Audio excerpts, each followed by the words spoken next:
We need to unite the clans. Unite the clans is serious, friends. It's not a game. Unite the clans worldwide against this manifest evil, right? And once we have our game plan together, right? Let's find ways to occupy the Catholic spaces wherever we possibly can. Fill the spaces. Take it back. I'm so happy. I was so excited to see.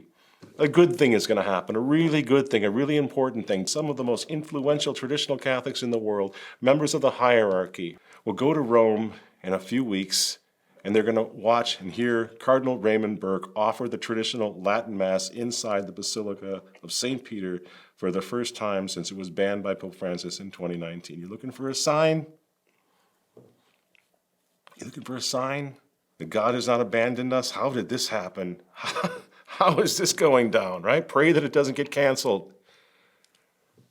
I saw some people, some traditional Catholics that were really dismissing this and condemning this because they don't agree with Cardinal Burke on this or on that. And I was like, oh my gosh, this reminds me of the lefties who were jubilant and celebrating the death of Charlie Kirk. What are you talking about? Cardinal Burke, who's been at it forever? Yes, of course there are things that I disagree with him. So what? Think about what he's done. People say, man, he never came through with the correction. He never correct. What do you think he is, a YouTuber? Cardinal Burke and the other 3 dubia cardinals changed history, friends. That's what the books are going to show someday. That these high-ranking cardinals came together and said, no, we have dubia, we have questions, this is wrong. He gave us our marching orders. There's cardinal, there's hierarchical authoritative figures saying there's something really wrong in the church. Well, he didn't go far enough, right? I would say that the principal element, I think, which is attracting the young people and which attracts me, is that the form of the rite is such that it makes it clear that it's Christ who's acting, that the priest is acting in the person of Christ, but it's the priest fades into the background and Christ emerges because of the form of the rite. There's no spontaneity. There's not this kind of familiarity that was introduced after the council. So what's going to happen now in a few weeks? Catholics from all over the world are going to go to St. Peter's after this horrific scandal, and they're going to occupy that space once again. They're going to make reparation. They're going to reconsecrate the holy place, right? Am I going to be there? You bet. Because in going to Rome for that pilgrimage, I'm going to be doing what we've always done here at the Remnant. Look for the space to occupy. Look for anyone who's trying to do something about what's going on here, especially in the spiritual realm. Let the world see that the Latin Mass crackdown, the Latin Mass cancellation didn't quite happen, and it's never going to happen. At the most prominent basilica in Christendom, it's coming back within a few months of the death of Pope Francis. Are you kidding me? You think this doesn't matter? What's your plan of action then? Start your own church? Crown yourself Pope?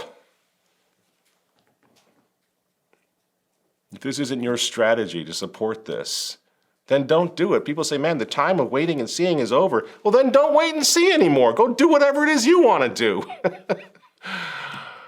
Because there's people like me who've been at this forever. And as we see it, there's only one church. She's our mother. She's our castle. There's no place else to go. We're not going to abandon her. The church is on fire. We're not going to abandon Holy Mother Church. The Catholic Church is suffering. I am a Catholic man. Therefore, I will suffer with her if God gives me the grace to do it. And we need to come together on that. We stay inside and we fight. We take our church back. We stand nobly with our mother. We never leave. We're never scandalized by her enough to leave her.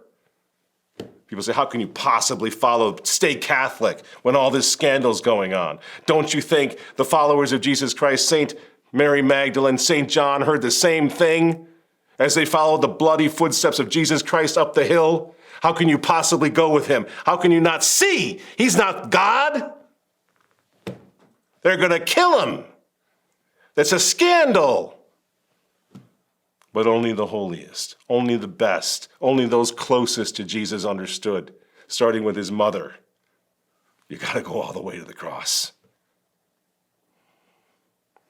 No, I will not abandon Mother Church in her time of unprecedented suffering. She's being scourged.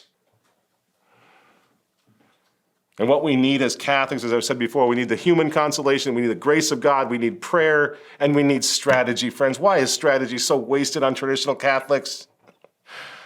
Why can you not see? Talk about Father James Martin. Say whatever you want about that guy. He is a brilliant Jesuitical strategist working for the other side. Wouldn't it be great if we had one of those working for us?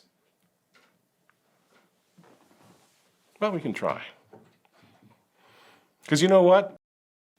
I myself and our little Remnant TV team, we beat Father James Martin last weekend at his own game. We beat Team Martin.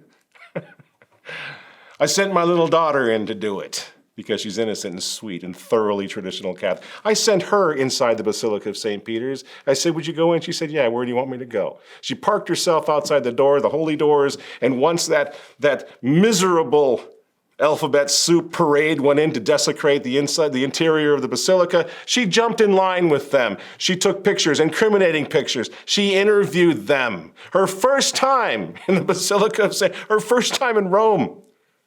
She went to work, infiltrated that diabolical parade, took pictures that, as you know, went viral all over the world, picked up by Fox News. Fox News calls me up. Can we use those pictures? Can we use that report, that remnant report?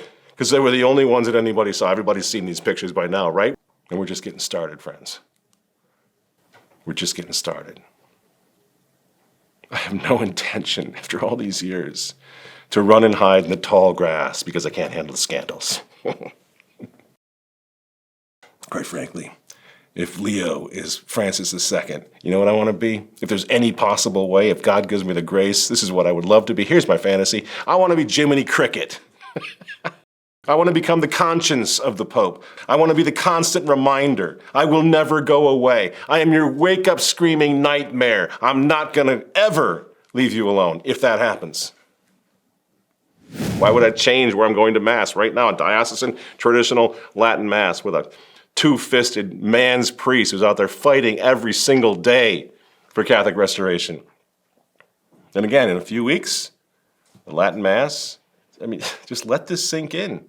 Banned by Pope Francis, will return in God's providence to the Basilica of St. Peter by permission of Pope Leo. But people say that doesn't matter. That doesn't matter, man. Doesn't it? Whatever happened to lex orandi, lex credendi? Doesn't matter? Since when doesn't the Mass matter? What are we talking about now? Padre Pio said that the world could exist more easily without the sun than without the Mass. St. John Marie Vianney said that if we knew the value of the Mass, we would die of joy.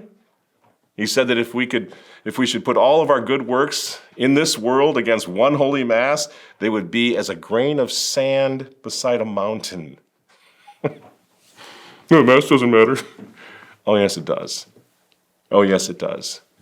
Because it defends the doctrine, and it protects the doctrine, and it hands the doctrine and the dogma down to everyone who's on their knees attending the traditional Latin Mass of our fathers.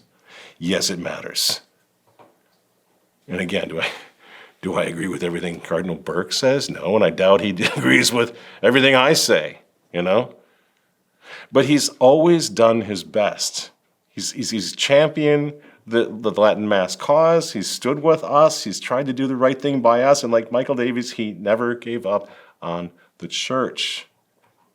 And just for a moment, imagine a church without Cardinal Burke. No, seriously, close your eyes for a second. There is no Cardinal Burke. There's no Cardinal Muller. There's no Cardinal Sarah. There's no Cardinal Zen. There's no Bishop Schneider. There's no Bishop Cordileone. No Bishop Elegante. No Bishop Montserrat's. No Bishop Strickland. Can you imagine? The desolation, the terror.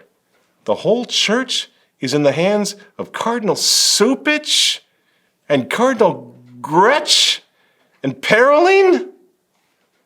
See what I'm saying, friends? This is occupied territory. We're in the middle of a war. We can't expect perfection, but man, we're doing okay with all these princes of the church. 5 of them will be at the Catholic Identity Conference. One of them is going to be in the Basilica of St. Peter in a few weeks. Offering the traditional Latin Mass, the whole world will see that. Within a year of Francis's death, the Mass came back, will be what the history books will say.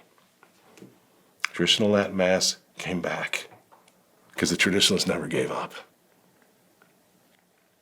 Now, if this strategy of mine doesn't interest you, fine. I'm not asking you I'm not demanding lockstep with my strategy. I'm just saying this is what we've always done. And you know what? It matters to me that Cardinal Burke, in an irony of life, will bring the Latin Mass back to the heart of Christendom. You know why I say irony of life?